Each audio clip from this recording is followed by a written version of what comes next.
Shalom. Satu kehormatan bagi saya boleh melayani Tuhan, bahkan boleh berdiri di hadapan saudara di dalam satu ibadah yang sifatnya offline seperti ini, ya. Dulu seringkali kita tidak pernah thought gitu ya. Kita tidak pernah berpikir bahwa ada satu masa kita akan mengalami situasi seperti ini, saudara. Dan rasa-rasanya it's out of mind, ya. Jadi sesuatu yang menurut kita, what?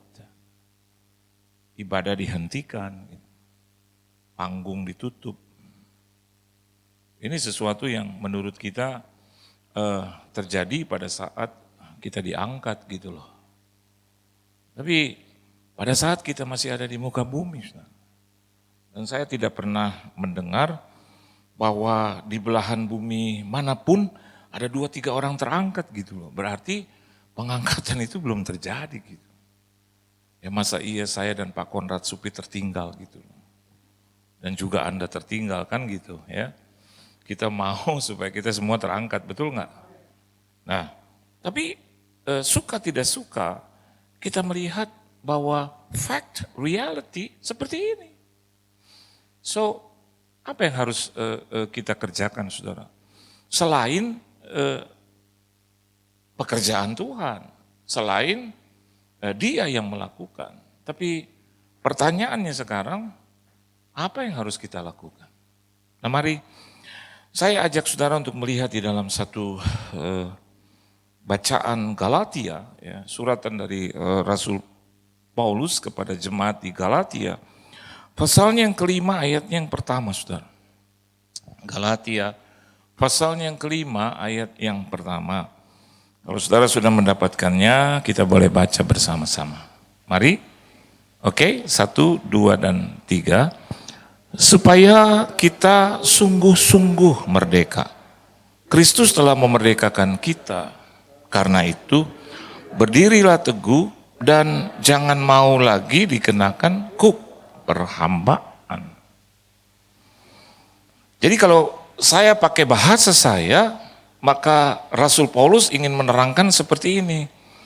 Orang-orang yang sungguh-sungguh merdeka adalah orang-orang yang berdiri dengan teguh dan tidak mau lagi dikenakan kuk perhambaan karena Kristus telah memerdekakannya. Amin, saudara. Ya. Tetapi bahasa ini tidak berubah, tetapi saya hanya buat make it easier for you. Ya. Jadi saya dan Anda di ruangan ini sesungguhnya adalah orang-orang yang telah dimerdekakan. Dari apa, saudara? You can name it. Anda boleh sebut itu apa? Hutang, piutang, ya, economic problems. Loh, Pak, kok berbanding terbalik dengan apa yang dikatakan oleh pemerintah? Bukan hanya Indonesia tapi dunia, bahwa sudah terjadi satu krisis ekonomi, beranjak nanti menjadi resesi ekonomi, dan naik lagi menjadi depresi ekonomi. Bahkan seorang tokoh, ya, mantan wakil presiden, berkata bahwa telah terjadi kelumpuhan. Pelumpuhan. Kata lumpuh artinya sudah tidak bergerak lagi, sudah tidak bisa berjalan lagi. Seorang wakil presiden yang kita tahu juga seorang ekonom yang dihormati. Dan kalau saya dan Anda melihat, apa sih Pak yang sedang terjadi? Ya, ada satu serangan dari yang namanya tidak pernah berubah, yaitu seterunya Tuhan. Oleh sebab itu jangan lagi berpikir bahwa musuh kita adalah diri kita sendiri, saudara. Jangan menjadi seteru Tuhan. Tetapi kita harus berpikir bahwa musuh kita abadi itu adalah iblis gitu loh. Halo? Iblis yang mengarahkan kita. iblis yang menyuruh kita melakukan hal-hal yang bertentangan dengan Tuhan. Nah sekarang the question is bahwa Yesus yang telah memerdekakan kita. Jadi saya dan Anda adalah pribadi-pribadi yang merdekanya itu kekal, solid. Amin. Ya. Jadi kalau ada orang di sini, termasuk saya, yang masih mengenakan perhambaan itu, berarti kata Rasul Paulus bahwa dia adalah pribadi yang tidak sungguh-sungguh merdeka. Kalau saya masih dikenakan atau mengenakan kuk itu, perhambaan, hamba uang lah, hamba popularitas lah, hamba dosa, hamba kejahatan, maka saya adalah hamba Tuhan yang tidak sungguh-sungguh merdeka gitu. Dan orang-orang yang seperti itu pasti akan mengalami perkara-perkara juga yang sulit. Yang bukan karena kuk yang diizinkan dan dikenakan Tuhan, tetapi karena kuk yang dia pasang sendiri. Jadi kalau kita berpikir bahwa perekonomian, masalah ekonomi, krisis, resesi, dan depresi ekonomi akan menghancurkan kita, sekali lagi, di dalam nama Tuhan Yesus, kita tidak akan pernah bisa dihancurkan. Halo, amin. Karena apa? Karena Yesus juga melakukannya sungguh-sungguh, memerdekakan kitanya juga dengan sungguh-sungguh, Pak, Bu, memerdekakan kitanya dengan sungguh-sungguh. Mati buat kita, mengalami penderitaan gitu loh. Bangkit buat kita, lahir juga buat kita, naik ke sorga buat kita. Jadi kalau ada orang dimanapun ya yang berkata bahwa Yesus itu bukan Tuhan, dia harus berpikir ulang.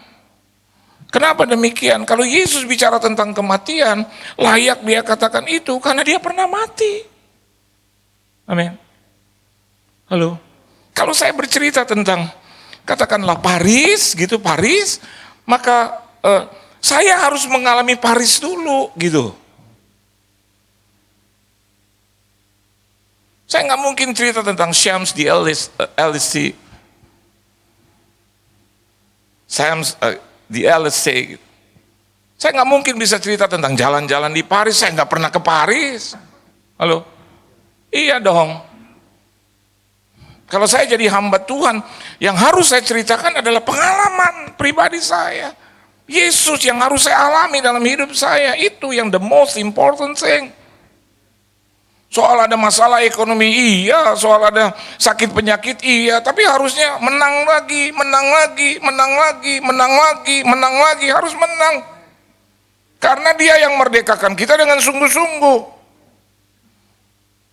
Oleh sebab itu mari kita melihat dari sekian banyak kemerdekaan yang dia berikan. Dan layak saya dan Anda boleh untuk mengambil tema ini karena hari ini masih 30 Agustus, masih bulan kemerdekaan. Dan hari ini adalah ulang tahun mama saya.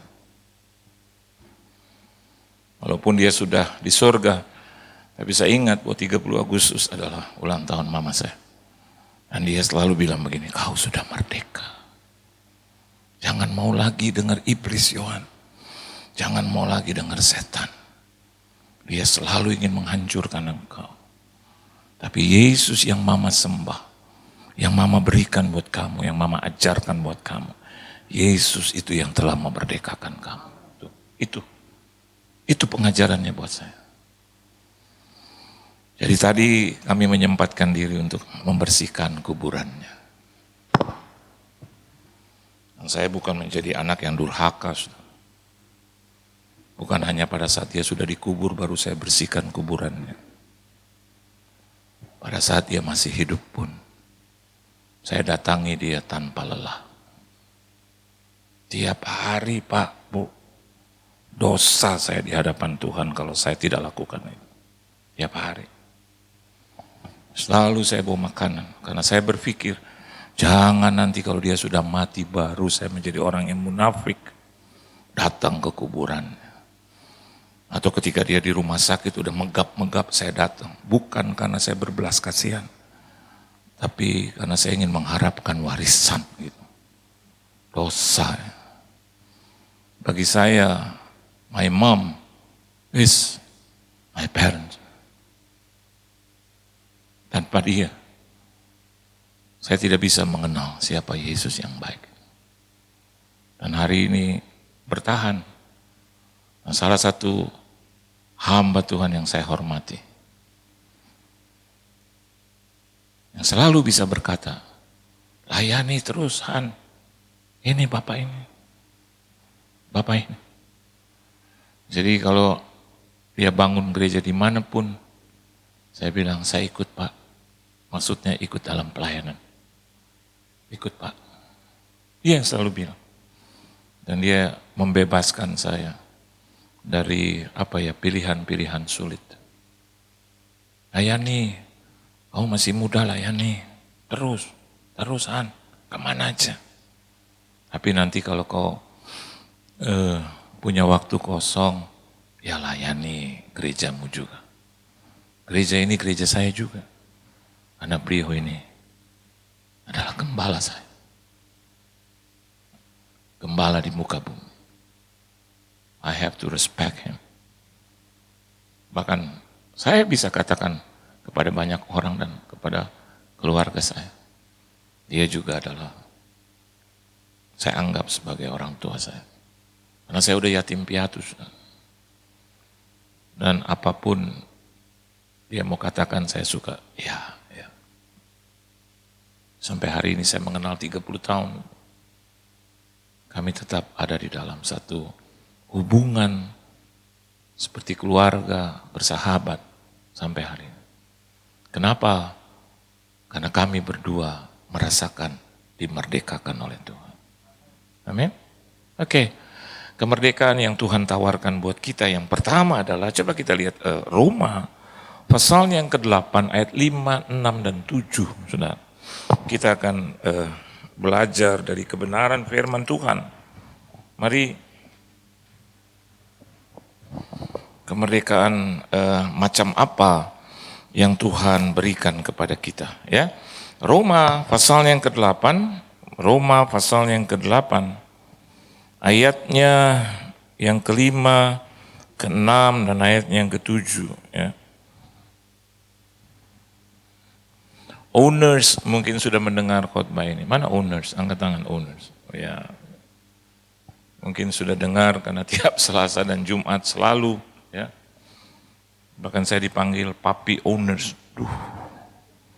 Saya terjemahkan begini aja, pendeta, ya. Pelayanan gitu ya. Sama-sama gitu. Mari kita buka pelayan, pekerjaan gitu, Injil papi gitu ya. Roma pasalnya yang ke-8 ayat 5 sampai dengan ayat yang ke-7, 1, 2, dan 3. Sebab mereka yang hidup menurut daging memikirkan hal-hal yang dari daging. Mereka yang hidup menurut roh memikirkan hal-hal yang dari roh. Karena keinginan daging adalah maut, tetapi keinginan roh adalah hidup dan damai sejahtera. 7. Sebab keinginan daging adalah perseteruan terhadap Allah, karena ia tidak takluk kepada hukum Allah. Hal ini memang tidak mungkin baginya. Ya. Jadi kalau kita melihat di sini ada unsur daging dan unsur roh. Dan beberapa tingkatan di dalam kehidupan kita bisa melihat di dalam Roma pasalnya yang ke-8 ayat yang ke-5 sampai dengan ayat yang ke-7 ini, ya.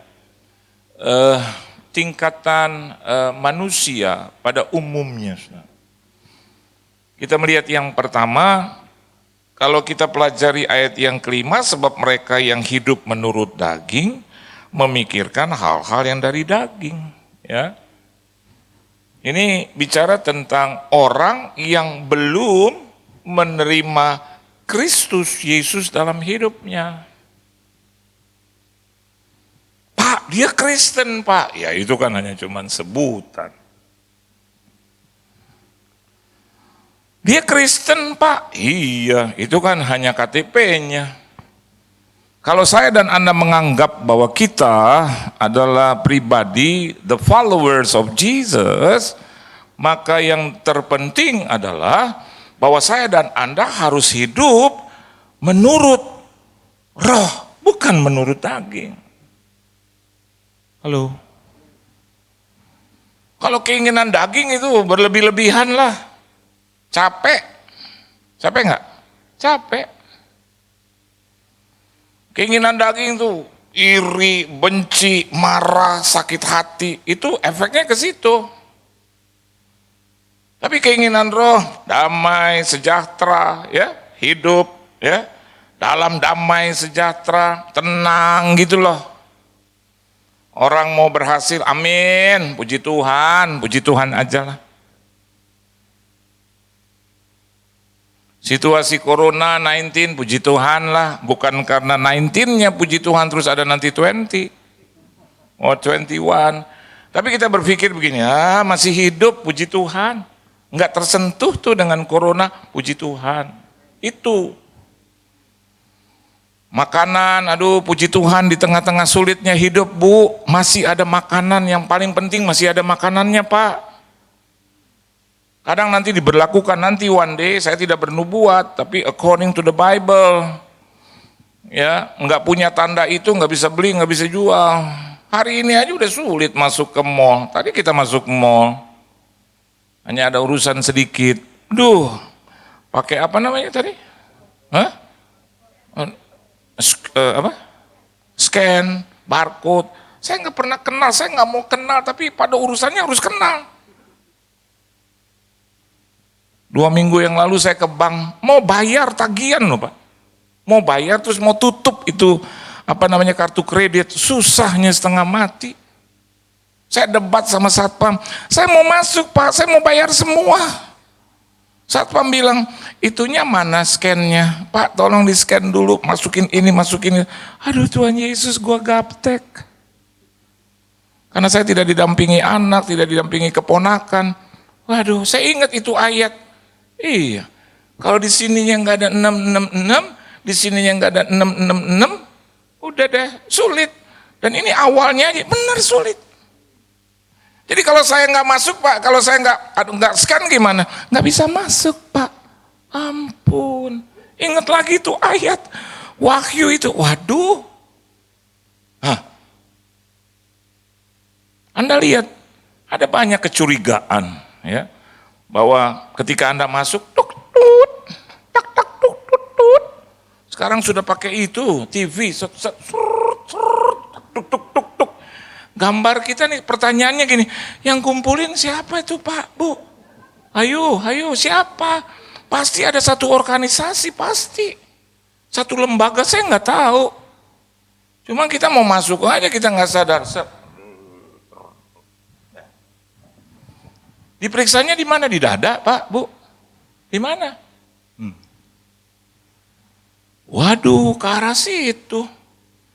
Terus kalau Anda nggak suka suhu suhu badan Anda diukur di sini, dia bilang di sini juga boleh, Pak. Di sini deh, di tangan. Anda kan nggak kasih dada. Dia akan bilang saya nggak minta itu, Pak, Bu. Dia kalau nggak minta ini, minta ini. Kenapa ya? Kenapa? Pertanyaannya dan jawabannya menjadi sederhana. Saya dan Anda hari ini, kata Paulus, harus memikirkan hal-hal yang dari roh. Berarti yang harus kita lakukan adalah mengurus pikiran kita nih. Karena peperangan dimulai dari pikiran. Laki gue kemana nih? Tuh, sini nih. Begitu dia pulang, ya, terus kita mulai cium-cium itu parfum. Dari mana nih dia? Parfumnya berubah nih. Dia pergi dengan nyong-nyong, kenapa? Channel 5 yang gua rasa. Di sini. Lihat orang nggak senyum dengan kita di sini.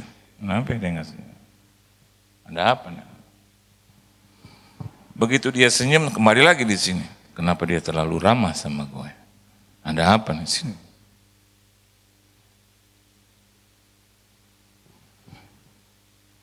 Saya ke mall, kadang-kadang di belakang saya,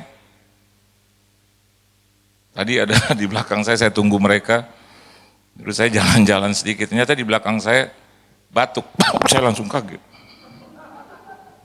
Kenapa dia batuk? Terus saya begini sama, maaf Pak. Saya bilang, enggak apa-apa, ada di sini. Dulu orang batuk 20 kali di hadapan saya cuek. Tapi begitu kita tahu tentang COVID-19 dimulai dari batuk, nah langsung di sini. Lihat, kalau orang yang hidup menurut daging, maka dia memikirkan hal-hal yang dari daging. Tapi kalau orang yang hidup menurut roh, maka dia akan memikirkan hal-hal yang dari roh. Kalau begitu, kemerdekaan yang Tuhan berikan kepada kita, dari begitu banyak kemerdekaan, yang pertama adalah kemerdekaan dari kekalahan. Kalau kita tidak urus ini kita dengan baik, maka kita sedang membuka jalan supaya kekalahan itu masuk dalam hidup kita. Halo. Dan jenis orang yang pertama adalah orang yang tidak menerima Kristus. Karena di sini, masa dia Tuhan, masa Tuhan memperanakan dan diperanakan, itu kan istilah itu. Itu kan tafsir. Hamba-hamba Tuhan yang berdiri di sini, memang basicnya ada Alkitab. Tapi kita juga menafsirkan itu. Dan kalau tafsirannya berbeda, itu yang sangat berbahaya. Itu kita bilang Yesus bukan Tuhan, Yesus bukan juru selamat. Wow, kemana-mana itu. Diserang di mana itu? Di sini.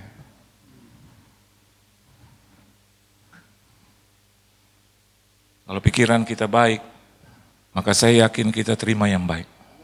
Pasti. 111 hari dikurung di rumah. Owners, pernah ingat kesaksian saya. Tapi saya bilang sama istri saya, siapa lagi dong yang harus menjadi leader? Saya bilang Tuhan akan kirim makanan yang secukupnya buat kita. Tiap hari kita dengar apa? Pembatalan demi pembatalan. Waduh, itu 1 tahun Bu, Pak, habis itu. Istri saya tiap hari, Bu, maaf Bu, maaf Bu, maaf Bu, maaf Bu. Seperti rasanya Tuhan mau ngomong sama kita nih, mau ngomong sama kita mah. Bukan kau yang memilih aku yang memilih kau. Bagaimana kau orang hebat? Copot semua pelayanan, copot Pak, habis. Diam di rumah kayak pecundang. Dia cuma bisa baca Alkitab bulak-balik, tapi nggak ada yang ngundang. Kayak seolah-olah Tuhan bilang, lo rasa. Who the hell are you? Hei ya Tuhan. Ini maafkan saya nih, saya tidak menyinggung yang lain. Banyak hamba-hamba Tuhan alih profesi. Dagang bakmi, kue, ikan bakar. Saya bilang Tuhan, saya hambamu. Saya mau bakar apa Tuhan? Tuhan bilang, bakar persembahanmu yang terbaik. Jadi korban yang terbaik buat aku. Udah kita naik ke lantai 3. Lagu-lagu lama hafal lagi tuh. Karena lagu lama itu bisa membuat kita jadi cengeng banget. Harus pakai itu getaran. Kemurahanmu supaya dramatik gitu. Lebih dari hidup, panjangin. Kenapa panjang-panjang? Karena waktunya banyak. Banyak Pak, banyak Bu. kemurahan-Mu.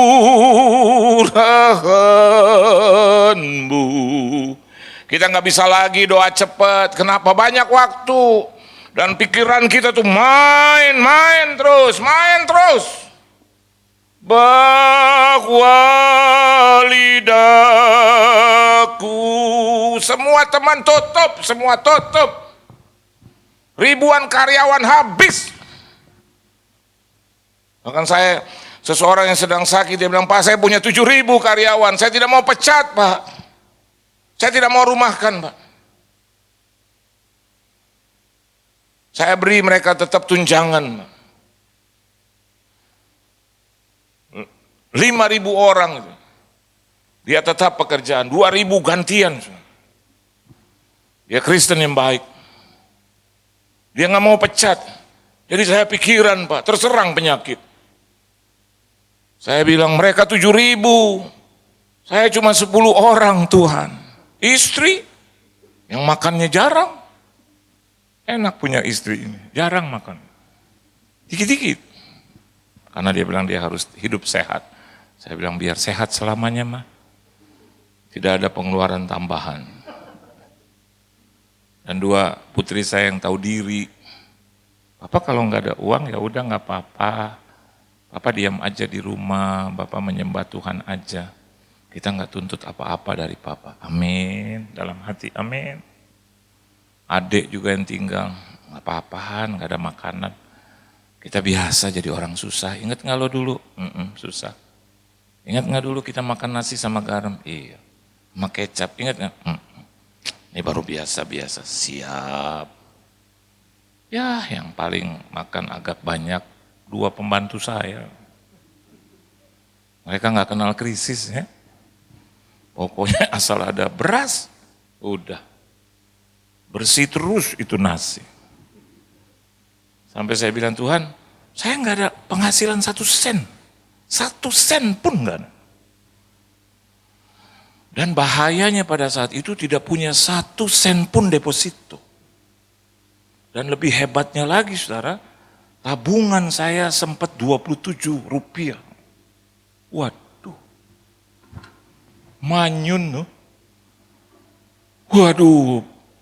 Itu berbayang, itu kesulitan penderitaan. Mau jual rumah juga nggak gampang. Rumah kita 300 juta, bisa ditawar 200.000.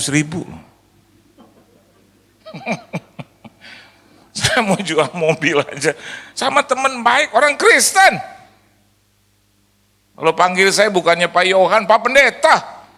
Dulu sebelum COVID, shalom Pak Pendeta. Oh terima kasih Tuhan mendatangi saya dan kantor saya. Satu kehormatan. Oh, dulu tuh belum COVID.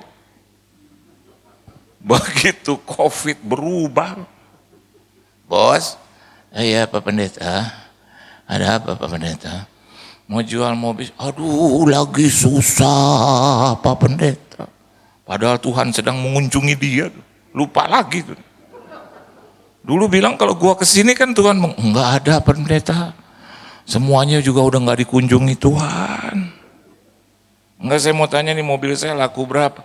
Berapa ya Pak Pendeta ya? Enggak, dulu kan beli sama you, berapa ya? Waduh Pak Pendeta, mendingan gak usah dijual lah, pakai aja. Semua orang di dunia juga tahu. Lu gak usah ajarin gue. Gue cuman mau nanya, berapa nih? Dia bilang pakai aja Pak Pendeta. Hampir saya mau bilang setan loh, setan. Tapi hamba Tuhan lagi. Jual jam sama. Bos, dulu beli jam, iya Pak Pendeta, salam Pak Pendeta, salam. Dulu kita beli jam, dia yang dorong. Sekarang nanti kalau ada masalah persoalan ekonomi yang berjaya ini Pak Pendeta, investasi dari sekarang Pak Pendeta. Ya udah beli jam, dorong cicilan sampai 12 bulan, 36 bulan. Saya bilang sama mereka, ada nggak cicilan seumur hidup? Dia bilang nggak ada. Ya udah 3 tahun. 3 tahun selesai, COVID. Terus saya balikin dong. Saya beri umpama 10 juta. Ini kira-kira berapa nih? Dulu bilang potong 10%. Sekarang bilang apa? Waduh Pak Pendeta, 40% aja saya nggak berani nih Pak Pendeta. Waduh, saya keluar, saya tanya, jadi Tuhan siapa yang berani? Tuhan bilang, saya yang berani. Saya yang berani tanggung hidupmu. Di luar saya nangis. Tuhan, saya kayak dipermalukan. Siapa yang berani tanggung hidup saya dan seluruh keluarga saya? Siapa yang berani? Tuhan bilang, saya yang berani. Sampai hari ini saya berani tanggung hidupmu. Karena saya memerdekakan engkau dengan sungguh-sungguh. Udah, dia bilang, hiduplah menurut roh. Saya tanya, yang seperti apa? Dia bilang, pikirkan aku. Itu yang penting. Think of me. Pikirkan perkara yang di atas. Udah. Bangun mesbah. Langsung Tuhan bilang, bangun itu. Dan beberapa kali gembala kita menjadi guest. Sampai ribuan orang. Sampai kalau lagi di tengah-tengah kepikir lagi, Tuhan ini udah enak nih firman. Enak kita ngobrol dalam Tuhan. Sejam, udah hampir sejam setengah nih, 2 jam. Cuma nih perut nih Tuhan. Jadi bagaimana ini? Atas tinggal atas, tapi kan bawah penting. Oh kita cuma pikirin dia punya setir, kan juga ban penting. Tuhan bilang cari dulu kerajaan Allah, itu betul. Habis selesai saya bilang sama istri saya, Ma makan apa? Tinggal telur. Mau? Mau lah. Dia turun ke bawah, dia naik lagi. Telurnya udah habis. Itu janji surga. Jadi makan apa? Ya udah kita masak nasi goreng aja tanpa telur. Saya sering khotbah ya, kita plus Yesus itu sama dengan berkat. One man plus Jesus ya, is mayoritas, majority. Tidur, minum air yang banyak ya. Istri saya bilang, saatnya kita hidup sehat. Akhirnya kita pencanangan apa, owners? Puasa! Saya yang susah, saya ajak semua puasa. Owners, iya Pak, iya amin. Dia nggak tahu gue yang susah. Ayo kita puasa ya, 10 hari ya, puasa 10 hari. Begitu 10 hari terus saya, kita tambah lagi. Karena Yesus berpuasa 40 hari. Owners, amin Pak, amin, amin. 40 hari. Puasa kita. Wah perut itu sampai kurus. Sampai ketekuk. Wih, ampun bagus. Tapi memang berkat Tuhan melimpah. Begitu pencanangan. Dari hari pertama. Sampai bahkan masih hari ini masih tersisa berkat-berkatnya. Kiriman orang yang saya tidak kenal. Saya nggak kenal. Bahkan besoknya itu langsung WA, Pak Pendeta udah coba ikan bakarnya. Sudah, mantap, mantap. Ayam bakar saya bagaimana Pak Pendeta? Mantap. Satu hari pernah ada 5 orang kirim. Saya bilang, jangan sekaligus. Karena saya tahu prinsip, biasanya kalau udah kelimpahan 5 kali terus masa kesusahan 5 hari. Dia harus pakai hikmat, kata cerita Yusuf. Saya bilang sama istri saya, Ma, itu 1 orang aja hari ini. Yang 4 bilang buat hari Selasa, Rabu, Kamis, Jumat. Kan aman. Selesai Jumat, Sabtunya, Minggu, Senin, terus. Bahkan ada yang datang ke rumah. Hanya untuk tanya, seperti apa sih Pak Yohan lu mau dong hidupnya? Saya bilang boleh datang, yang penting bawa makanan. Kadang-kadang kita nggak ada, mereka, I'm joking, saya bercanda. Mereka nggak perlu ada makanan juga, mereka boleh datang. Akhirnya sampai selesai itu puasa. Anda lihat sampai naik lagi badan saya. Dan saya lihat, oh, dia mau COVID-19 kek, 20 kek. Kalau kita punya pikiran yang baik dan benar terhadap orang tua kita, anak kita, kakak, adik, saya nggak rasa mereka jadi beban saya. Yang penting saya bilang, Tuhan kau boleh ikat aku, tapi asalkan kau pelihara mereka. Terpelihara, ya. Bahkan ada yang Pak Pendeta, justru di masa COVID ini saya diberkati. Pak Pendeta doakan saya tiap hari, dan hasilnya Pak Pendeta setelah 1,5 bulan, saya boleh diberkati, amin. Saya boleh kirim, saya bilang, iya nggak apa-apa, antar, saya langsung potong. Ya kirim aja makanannya. Dia bilang, saya boleh kirim. Saya bilang, iya oke, kirim aja, bilang sama istri saya. Terus dia bilang, enggak, saya mau kirim berkat. Saya mau kirim, saya mau transfer. Oh iya, langsung aja sekarang. Enggak usah melalui istri saya, langsung aja. Karena kita punya rekening sama gitu. Dia bilang, iya Pak Pendeta, justru di masa sulit kenapa saya diberkati? Oh amin. Ya, jauh dari kedagingan. Jadi belajar untuk selalu bisa hidup menerima Kristus dalam hati dan diri kita. Yang kedua adalah orang-orang yang sudah percaya diselamatkan tapi masih hidup terbelenggu dalam kedagingan. Coba kita lihat ayat yang ke-6. Yuk. Baca sama-sama saudara. 1, 2, dan 3. Karena Roma 8. Ayo. Ayatnya yang ke-6. 1, 2, 3. Karena keinginan daging maut, ya, maut, ya. Artinya binasa kita. Jadi orang yang selalu kedagingan terus, ya. Dia tidak pernah memikirkan yang perkara atas, ya, menyenangkan hati Tuhan. Maka ujung-ujungnya ya kebinasaan, maut. Terus tetapi keinginan roh adalah hidup dan damai sejahtera. Keinginan daging, ya. Jadi orang-orang yang hidupnya masih terbelenggu. Orang-orang yang sudah percaya tapi masih hidup terbelenggu dalam kedagingan. Ini bicara tentang bukan hanya pikiran sekarang, tapi apa saudara di situ? Keinginan. Tadi yang pertama kita belajar tentang mengurus pikiran kita. Yang kedua, kita juga harus berhati-hati atas keinginan kita. Siapa sih yang gak mau untung, betul gak? Ada teman saya satu keluarga, maunya untung terus. Tapi keinginannya berbeda dengan sebetulnya apa yang menjadi keinginan Tuhan. Ibadah aja gak mau. Sampai istri saya tuh tiap minggu terus telepon. Offline sudah buka. Enggak Bu, enak begini online.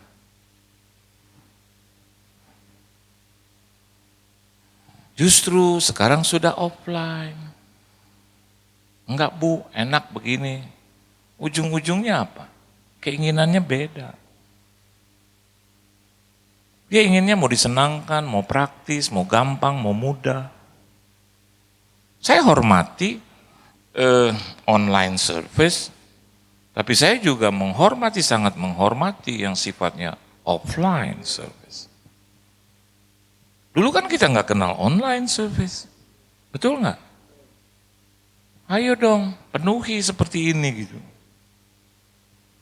Kan yang penting protokol kita jalankan. Tadi di gereja yang pertama Pak, nggak boleh buka.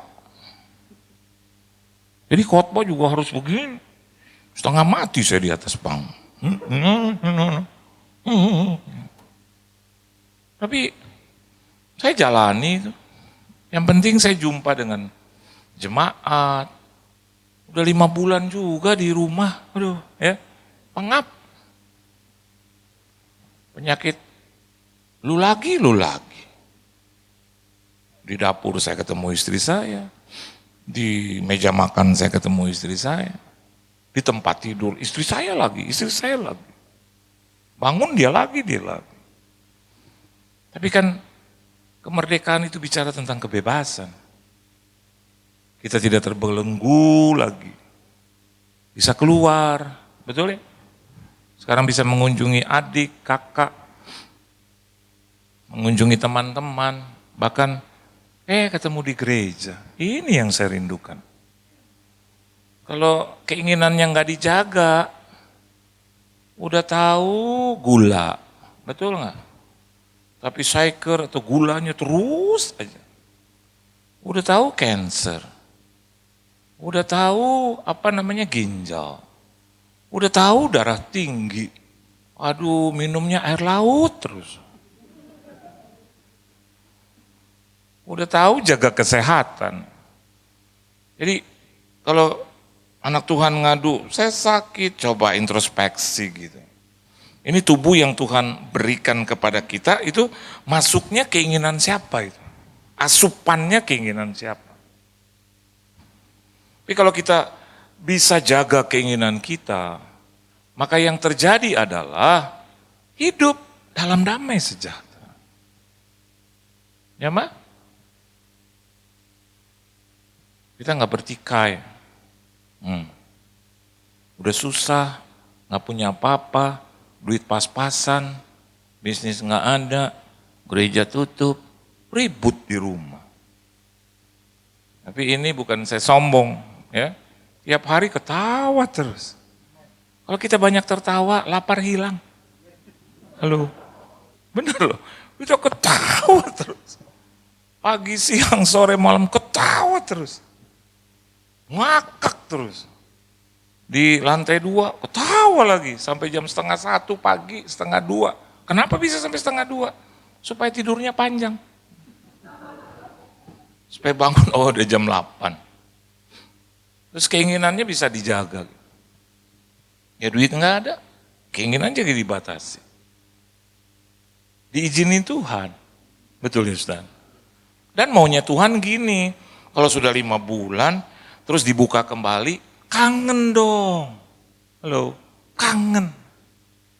Saya suka bilang dengan gereja-gereja yang terbuka sekarang, hebat, kangen dong. Jangan terus ya, ketakutan itu di atas keyakinan.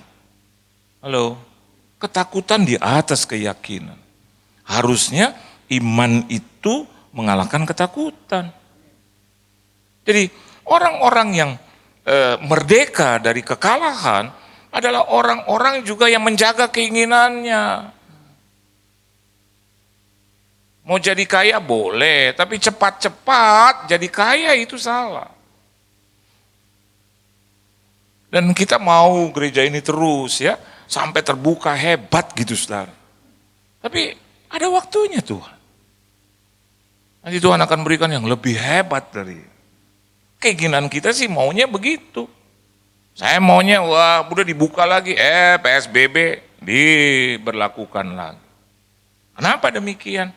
Ya atas izin Tuhan. Mungkin saya nggak tahu ya, belum beres kali dalam segala aspek gitu loh. 5 bulan ini orang-orang yang biasanya bekerja mungkin setelah ada di rumah ya mereka masih belum maksimal. Jadi akhirnya Tuhan izinkan untuk PSBB berlaku lagi, saya nggak tahu. Tapi yang saya tahu adalah saya harus menjaga keinginan saya. Artinya saya adalah orang yang percaya dan kepercayaan saya tidak terbelenggu dengan keinginan daging saya. Itu yang kedua. Dan yang ketiga, ini bicara tentang orang yang sudah percaya diselamatkan oleh Tuhan, dimerdekakan oleh Tuhan, tetapi selalu menganggap bahwa Tuhan itu adalah lawannya, musuhnya, seterunya. Coba kita lihat di ayat yang ke-7, saudara. Mari kita baca sama-sama ayat yang ke-7. Yuk, sebab kemari lagi keinginan daging adalah perseteruan terhadap Allah, karena ia tidak takluk kepada hukum Allah. Hal ini memang tidak mungkin baginya. Mau dibilang kayak apapun, orang ini susah untuk untuk menaklukkan dirinya kepada hukum Allah. Kenapa? Karena keinginan dagingnya lebih besar daripada keinginan roh. Dan dia selalu menganggap bahwa Tuhan itu ada lawannya. Dan kalau kita tanya kenapa sih itu orang susah banget gitu melakukan atau taat kepada hukum Tuhan. Paulus bilang, emang nggak mungkin. Nggak mungkin apa? Ya selama itu keinginan daging terus aja dia pelihara, sudah. Kalau saya dan Anda selalu memelihara itu kedagingan, keinginan daging, maka Tuhan adalah seteru kita, pasti itu.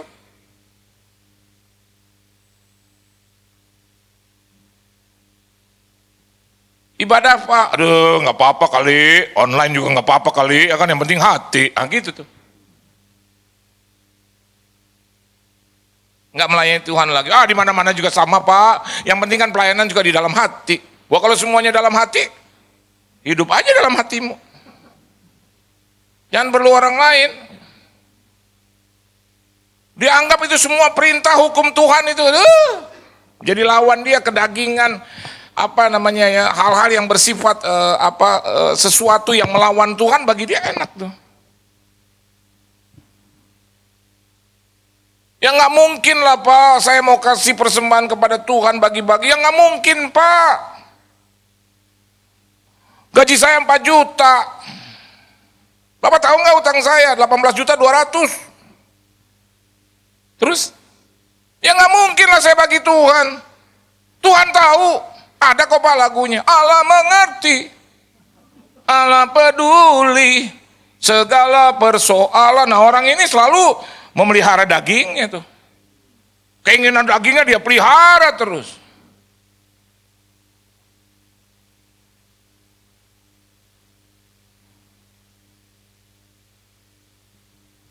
Kadang kita mengalami kerugian menurut kita, menurut daging. Tapi tidak menurut roh. Iya. Saya pikir saya rugi. Enggak tuh. Tetap berdiri. Bahkan setelah setia taat 5 bulan, Tuhan bukakan jauh lebih hebat lagi. Lebih hebat lagi. Sampai saya bilang saya nggak usah ahli profesi Pak. Saya bukan mendiskreditkan orang-orang yang profesi ini, profesi itu ya sesuai dengan keahlian, profesionalitas mereka. Tapi saya nggak lakukan itu. Kenapa saya bilang begini sama Tuhan? Saya hambamu, pelihara aku.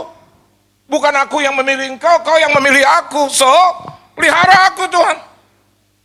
Yang penting gue hidup benar, gue mau setia taat kepadamu Tuhan. The rest biar Tuhan yang atur.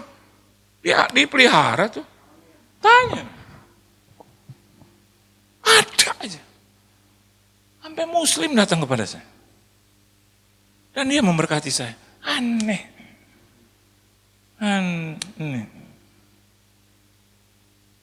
Islam bisa ngomong Happy Sunday. Saya nggak pernah bilang Selamat Jumat, nggak pernah dia. Tapi dia bilang Happy Sunday. Mau cek tuh ada di sana. Pak Pendeta ada di mana? Aduh, ampun Tuhan Yesus. Siapa sih dia? Kenapa? Dia yang memelihara Tuhan. Dia bilang Kristen gak bisa bantu kau, aku bisa pakai Muslim. Muslim gak bisa, masih ada Hindu. Hindu gak bisa, masih ada Buddha. Buddha, Hindu, Islam gak ada. Masih ada aliran kepercayaan yang lain tuh. Gak bisa juga. Tuhan bilang, bahkan orang yang tidak percaya kepadaku, aku kirim kepadamu. Tuhan tuh. Yang penting takluk kepada hukum Tuhan. Memang untuk melawan tuh daging susahnya. Bagi siapa? Bagi yang biasa kedagingan. Tapi yang biasa hidup dalam roh pasti ada. Yang ngajak saya makan juga banyak. Tapi saya kan harus pilih. Kalau yang ngajak makan kan, Shalom, itu nggak boleh tuh. Harus tolak dalam nama Yesus. Walaupun mata lihat, kapan kita bisa makan Pak Pendeta? Saya bilang dalam roh ya. Because I know for sure. Saya makan berdua sama dia. The rest, nanti yang lain. Udahlah. Lagi susah-susah begini, lagi bagus-bagus nih, lagi nggak kena penyakit begitu. Terus kita ikutin tuh daging, penyakitan. Baru cuci muka, kenapa nih otak agak miring ke kanan? Kita lurus lagi, kenapa dia ke kanan terus? Selama 50 tahun lebih kok nggak pernah lurus lagi. Kenapa dia ke kanan lagi? Besok periksa ke dokter. Ternyata, Pak, otak Bapak udah bergeser selama lebih dari 30 cm. Pak dokter, kapan itu berlakunya? Rasanya mulai dari tadi malam. Waduh, repot.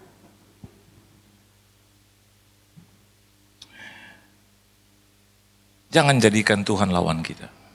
Amin. Dah, kalau dia ngomong, siap bos.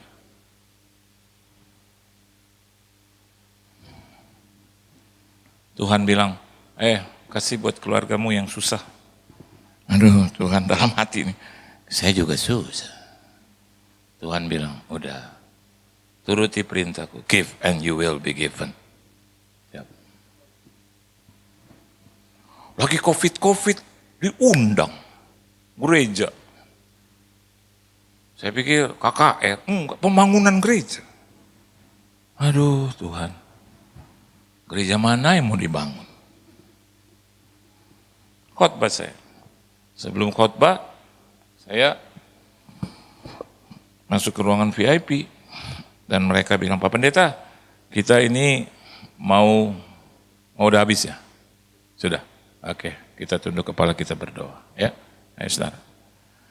Terima kasih Tuhan untuk firman-Mu, terima kasih untuk perkataan-Mu, dan kami yakin dan percaya kami semua telah diberkati oleh Tuhan. Siapapun yang hadir, siapapun yang boleh ada di ibadah offline ini, keluarga, rumah tangga mereka, bahkan pelayan-pelayan-Mu di ruangan ini, siapa saja yang terlibat di dalam pekerjaan Tuhan di tempat ini, Kau berkati gereja-Mu, Kau berkati keluarga, rumah tangga dan pelayanan mereka, kesehatan mereka Engkau berkati, keuangan finansial mereka Engkau berkati, apa saja yang mereka kerjakan boleh berhasil dan beruntung. Di dalam nama Tuhan Yesus Kristus kami sudah berdoa, mengucap syukur dan berterima kasih. Haleluya. Amin.